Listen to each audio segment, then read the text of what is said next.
на който му е фалшиво моето пеене, просто да не ме слуша. Никога не съм претендирала, че мога да пея перфектно.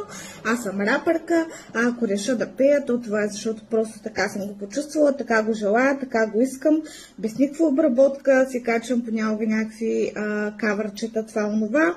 По никакъв начин не смятам, че сте длъжни да ме харесвате, но аз нямам никакво намерение да се отказвам. Винаги съм обичала хубавата музика, винаги ще се старая, ще се боря да се подобрявам в годините.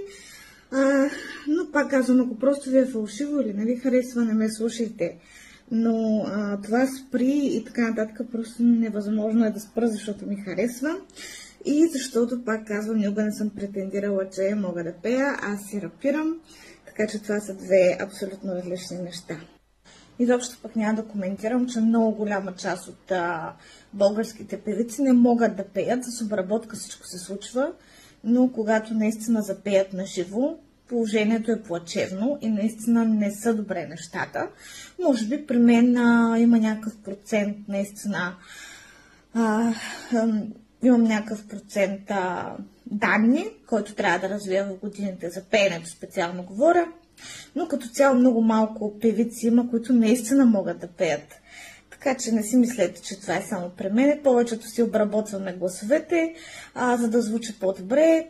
Не всеки е роден с огромен певчески талант.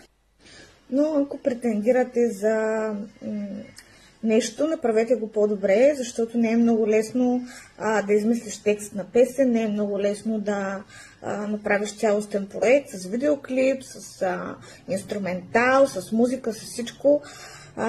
Така че не си мислете, че е толкова елементарно, толкова лесно и толкова, как да кажа, процесът е сложен, не е просто да можеш да пееш. Особено в рапа трябва да можеш да много други неща. Трябва да можеш да пишеш текст, да си в такт и така нататък.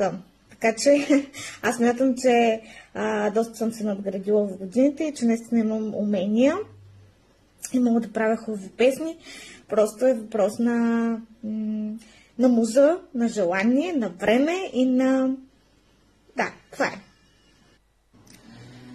Задайте ми въпросчета, това е линка, нещо интересно, да си поговорим, нещо, което ви интересува. Сигурна съм, че не сте ме питали нещо все още, така че давайте.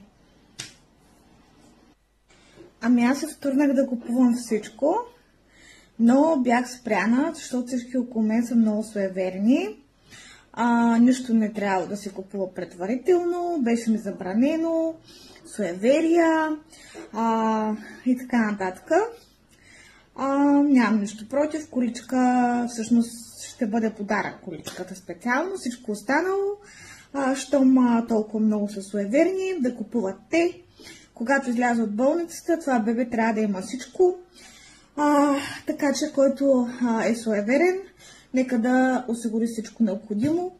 Аз няма да мога първите дни да ходя по магазини, така че нямам нищо против. Очаквам да се прибера и всичко да има тук. Това е положението, хора, нищо не мога да направя, съжалявам. Аз бях избрала дори неща, избрала съм си абсолютно всичко. Исках да си ги купя нещата, набелязах си абсолютно всичко, но просто бях спряна. Исках и да ви покажа дори, защото имаше такива въпроси. Но това е положението. Просто наистина в момента нищо не мога да направя.